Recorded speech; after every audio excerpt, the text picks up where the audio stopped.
Ayong adlaw guys, naanap ko diri sa kortihanan, nagpakorti na sad ko kay dali ara mo tag-as ning akong buhok. Klaro na kayong uban oh. Paila lang ini siya nga padulong na ta sa pagkatiguang kay klaro na kayong uban na to sa itong buhok. Gamay na lang mahagpat nga itong ako lang na siyang pa sapsapan ning kilid kay baga naman kayo na pod. Bago pamunta ning pakortihan ako din nga kanilang gyapon tawahan na akong gi tultul diri nga akong makurti gihapon ako kay nakauyon mo ko siyang kurti iyang trabaho na siya kaning balik ko aning tawahan nagkurti kay depende man ato kita kauyon anang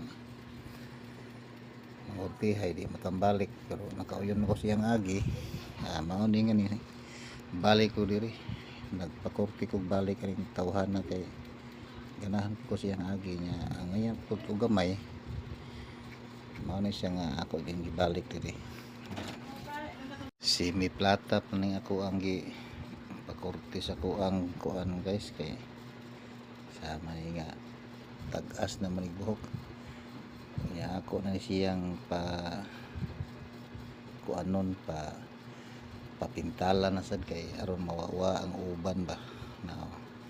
iyahan ang gipaghiran og tina kay para pud nga dalawa para mawawa ang uban depinsas kuan ba edad kay saon man ning atong kinabuhi nga maabot magita ning idara nga guwang-guwang na nya dili gid noon tantong guwang lang duha ba